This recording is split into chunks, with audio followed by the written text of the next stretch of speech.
जय भीम। नमस्कार, हम हैं रविंद्र और आप देख रहे हैं बहुजन नायक। एक तस्वीर है जो आपके सामने वह इतनी वायरल हो रही है, जिसमें एक आदमी अखिलेश यादव को एक फ़ोटो भेंट कर रहा है, जिसमें फ़ोटो में आधा बाबा साहब का चेहरा है और आधा अखिलेश यादव का है, और अखिलेश यादव उस फ़ोटो को ले रहे हैं। अब यह क्या माना जाए कि अखिलेश यादव खुद बाबा साहब अपने को मानने लगे हैं।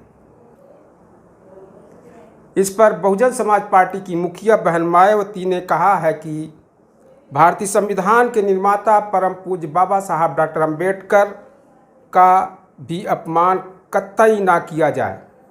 खासकर सपा और कांग्रेस को इस बात का विशेष ध्यान रखना चाहिए, वरना बीएसपी इनके विरुद्ध भी सड़कों पर उतर सकती है। इसके अलावा आकाश आनंद ने भी इसको लेकर के उन्होंने ट्वीट किया है। ट्वीट करके अपने कहा है, हमारे परम पूज्य भारत रत्न बाबा साहब डॉक्टर अंबेडकर की तस्वीर के साथ छेड़छाड़ सपा के लोगों ने की है और वह अक्षम्य अपराध है, और समाजवादी पार्टी की तरफ से इस पर माफ़ी न मांगना ये साबित करता है कि ये सोची समझी साजिश है, जिसके सूत्रधार सपा के अध्यक्ष अखिलेश यादव हैं। अखिलेश यादव ने या समाजवादी पार्टी की नीतियां हमेशा से दलित विरोधी रही हैं और समय समय पर इनकी दलित विरोधी हरकतें सामने आ जाती हैं, इसलिए इनसे सावधान रहने की ज़रूरत है। इस तरह माना जाए कि अखिलेश यादव ने बाबा साहब का अपमान किया है। असल में सभी पार्टियां केवल बाबा साहब का नाम लेती हैं। अभी 14 अप्रैल को देखने में आया कि सभी पार्टियां ज़ोर शोर से बाबा साहब का जयंती मना रही थी, अपने को बहुत बड़ा बाबा साहब का भक्त बता रही थी। लेकिन असल में इनके दिमाग में क्या रहता है, बाबा साहब के प्रति नफरत वो कभी न कभी बाहर आ ही जाती है।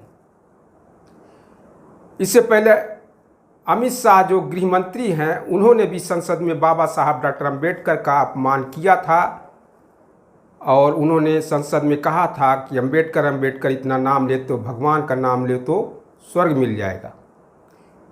इस पर भी बड़ा हंगामा हुआ था पूरे देश में। सभी पार्टियों ने उनके विरोध, कांग्रेस हो, सपा हो, बहुजन समाज पार्टी ने उनके विरोध में मोर्चा खोल रखा था। लेकिन वही पार्टियां जो मोर्चा खोली थी किसी समय, जैसे सपा और कांग्रेस, आज वही कांग्रेस चुप है और समाजवादी पार्टी बाबा साहब का अपमान कर रही है। अखिलेश यादव ने इस पर अभी तक का माफ़ी नहीं मांगी है, और उस समय अमित शाह के खिलाफ बहुजन समाज पार्टी ने बहुत बड़ा पूरे देशव्यापी आंदोलन छेड़ा था और माफ़ी उनसे मांगने को कहा था। लेकिन उस व्यक्ति को सत्ता का इतना गुरूर है, नशा में चूर है कि वो अभी तक का माफ़ी नहीं मांगा है। इसी तरह अखिलेश भी लगता है अभी तक का माफ़ी नहीं मांगे हैं, और क्या माफ़ी मांगेंगे कि नहीं मांगेंगे ये भविष्य बताएगा। इससे ये पता चलेगा ये कितने जातिवादी हैं, बाबा साहब के विरोधी हैं।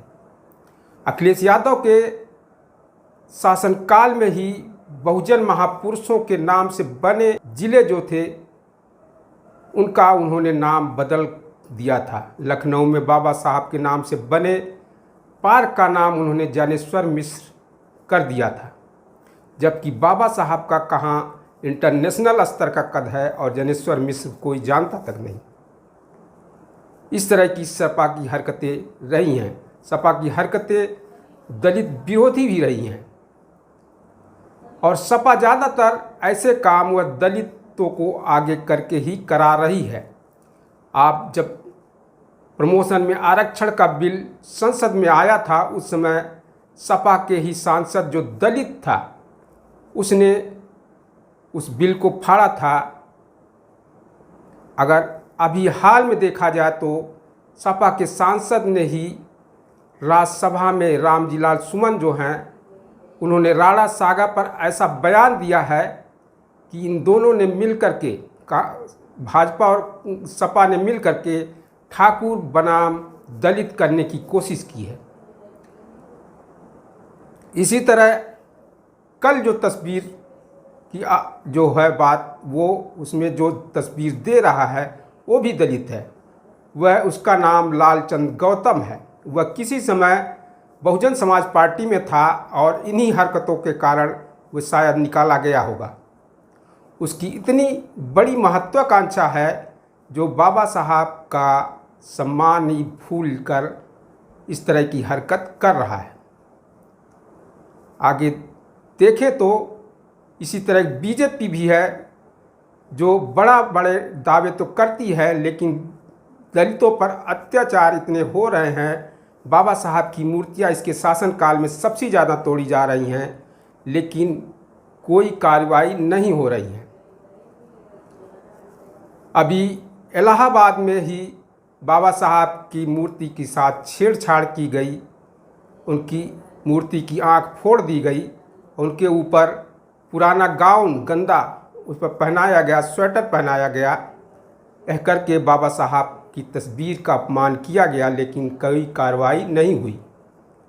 उसको जो व्यक्ति काम इस तरह करते हैं उन्हें विक्षिप्त बता करके उसे बचा लिया जाता है। इस तरह की बीजेपी भी सरकार में चल रही है। कांग्रेस का देखा जाए तो कांग्रेस ने ही बाबा साहब का काफ़ी अपमान किया है। उन्हें आंसू उन्होंने रुलाए हैं। बाबा साहब के ख़त्म होने के बाद उनका नाम और निशान मिटा देने में कांग्रेस लगी रही, लेकिन धन्य है मानवर कांसीराम साहब का और बहन मायावती जी का, उन्होंने जो बाबा साहब को घर घर पहुंचा दिया। आज बाबा साहब के अनुयायियों की संख्या जैसे जैसे बढ़ रही है, उसी तरह विरोधियों दल उनको बहकाने में लगे हुए हैं। इस तरह की चाल से ज़्यादातर दलित पिछड़ों को बच के रहना चाहिए। यह ज़्यादातर वोटों की राजनीति करते हैं, वोट पाने के लिए ऐसी हरकतें करते हैं, जो आज सामने आ गई कि ये कितना बाबा साहब का सम्मान करते हैं अखिलेश यादव। बीजेपी तो जगजाहिर है वो बाबा साहब का उसने सम्मान कभी नहीं किया। जब संसद में यानी संविधान सभा में बिल लाए थे बाबा साहब, हिंदू कोड बिल, उस समय उसने बाबा साहब का, जो उस समय बीजेपी नहीं थी लेकिन आरएसएस था और हिंदू महासभा थी, उस समय उन्होंने बाबा साहब का पुतला जलाया था, शव यात्रा निकाली थी। इससे साबित होता है ये सभी पार्टियां बाबा साहब के नक्शे कदम पर नहीं चलती हैं, बल्कि वोटों के लिए ये काम करती हैं। और इससे दलित समाज को और पिछड़े समाज को सजग रहना होगा, जो बाबा साहब के असली अनुयायी हैं।